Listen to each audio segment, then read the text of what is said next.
লাগিব মানুহে কঙালী কৰিব লাগিব বচাব লাগিব আমাৰ সংস্কৃতি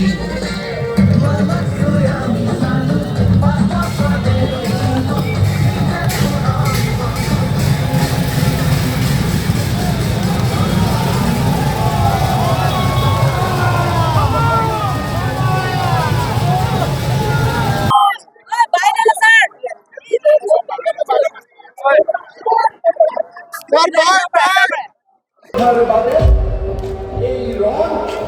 লাচিতৰ হৈ আমি যুঁজিবই লাগিব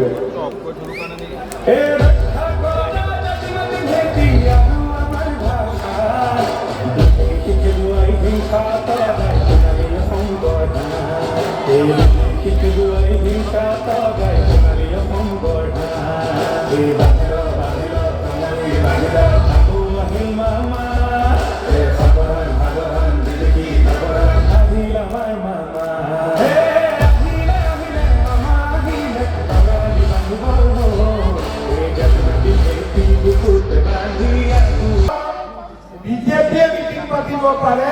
আৰু বিজেপিৰ ভিতৰত অকল পদ্ম হাজৰিকা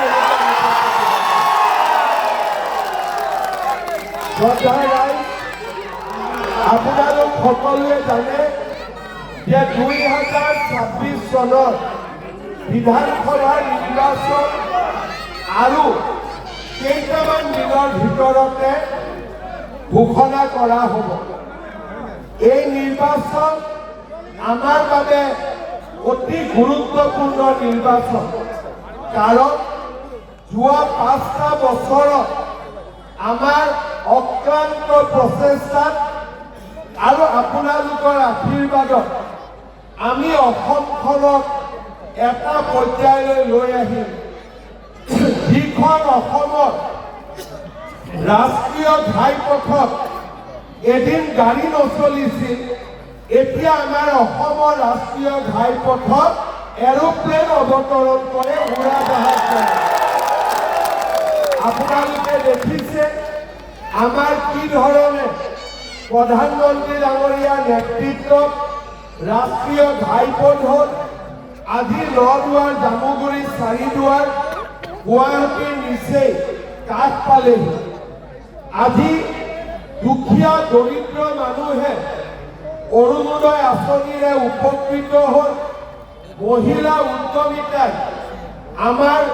মহিলাসকলৰ মাজত এক নতুন উৎসাহৰ বাতাবৰণ সৃষ্টি কৰিলে আজি মই গোটেই ৰাস্তাটোত যেতিয়া মই আহি আছিলোঁ যুৱক যুৱতীসকলে মোক দুটা কথাই সুধি আছিলে যে মামা এডিআৰি কেতিয়া হ'ব কামাণ্ডৰ পোষ্ট কেইটামান বঢ়াব পাৰিব নেকি তাৰ মানে আজি যি অসমৰ যুৱক যুৱতীয়ে কেতিয়াও চৰকাৰী চাকৰি নাপাওঁ বুলি ভাবিছিল মাটি বিক্ৰী কৰি লাখ লাখ টকা ঘোষ নিদিলে কেতিয়াও চাকৰি নাপাম বুলি ভাবিছিল আজি আমাৰ অসমৰ যুৱক যুৱতীয়ে যোৱা 5 বছৰত 1,60,000 চৰকাৰী চাকৰি পাবলৈ উপকৃত হৈছে